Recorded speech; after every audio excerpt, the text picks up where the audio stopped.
তখন আর কোনো চিন্তা নাই তোর। আস্তাগফিরুল্লাহ, আপনি এসব কি কইতাছেন? মুখের ভাষা সংযত করে কথা বলেন, আপনার মাথা খারাপ হয়ে গেছে। দেখছো মায়া কত বড় খারাপ, আমার নামে থানায় গিয়ে মিথ্যা নালিশ করছে। এই বেজাল কেমনে শেষ করবেন তাড়াতাড়ি করেন, নাইলে কিন্তু হাজতে। আসসালামু আলাইকুম বন্ধুরা। বদসুরত নাটকের প্রতিটি পর্বেই যেন রহস্য আর চরম উত্তেজনা। বিশেষ করে ৩৭তম পর্বে মায়ার সংগ্রামী জীবন এবং জেলের ভেতর রোমানের অসহায়ত্ব দেখে দর্শকদের মনে এখন অনেক প্রশ্ন। আগামী ৩৮তম পর্বের গুরুত্বপূর্ণ কিছু আপডেট এবং সম্ভাব্য টুইস্ট নিয়ে আজকের ভিডিও। আর এই ধামাকা পর্বটি সবার আগে কিভাবে দেখবেন তা ভিডিও শেষে বলে দেব। তার আগে আপনি যদি আমাদের চ্যানেলে নতুন হয়ে থাকেন তাহলে অবশ্যই সাবস্ক্রাইব করে বেল আইকনটি বাজিয়ে দিন। বন্ধুরা, বদসুরত নাটকের নাটকীয়তা এখন তুঙ্গে। আমরা দেখেছি মায়া এখন আর আগের মতো অসহায় নেই, বরং সে এখন বাজারে সবজি বিক্রি করে নিজের পায়ে দাঁড়ানোর চেষ্টা করছে। জামাল তাকে সাহায্য করতে চাইলেও মায়া তার জেদ আর আত্মসম্মান নিয়ে অটল। অন্যদিকে জামালের বাড়ির লোকজন মামা, মামি আর মরিয়াম মিলে যে রাজিয়াকে যে অসহনীয় নির্যাতন করছে তা সত্যিই মেনে নেওয়া কঠিন। ৩৮তম পর্বে আমরা দেখতে পাব মায়ার জীবন আর এক নতুন মোড় নিতে চলেছে। মায়া ইতিমধ্যেই থানায় গিয়ে বশিরের বিরুদ্ধে জিডি করার প্রস্তুতি নিয়েছে।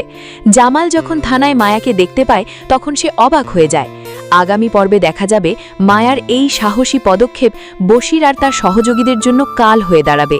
বশির যে মায়ার দোকানে গিয়ে মজনুকে মারধর করেছে এবং মিথ্যা অপবাদ ছড়ানোর চেষ্টা করছে তার যোগ্য জবাব মায়া আইনের মাধ্যমেই দেবে।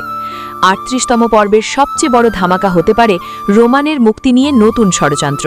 রোমানের মা তার ছেলেকে জেল থেকে বের করার জন্য মরিয়া হয়ে চেয়ারম্যানের কাছে সাহায্য চেয়েছে, আর চেয়ারম্যান এই সুযোগে ৭-৮ লাখ টাকা হাতিয়ে নেওয়ার ধান্দা করছে।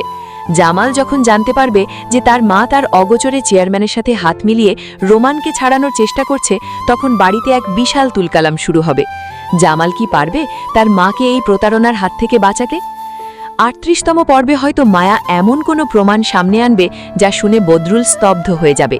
এদিকে রাজিয়াকে যে চুল কেটে দেওয়ার ভয় দেখিয়ে ঘরবন্দি করে রাখা হয়েছে সেই খবর জামালের কানে পৌঁছলে মরিয়াম আর মামির কপালে যে খারাপই আছে তা নিশ্চিত। আপনারা যারা ৩৮তম পর্বের জন্য অধীর আগ্রহে অপেক্ষা করছেন তাদের জানিয়ে রাখি, খুব শীঘ্রই এই উত্তেজনাকর পর্বটি আসতে চলেছে। ধারণা করা হচ্ছে আগামী ৩ দিনের মধ্যেই আমরা এই উত্তেজনাকর পর্বটি দেখতে পাব।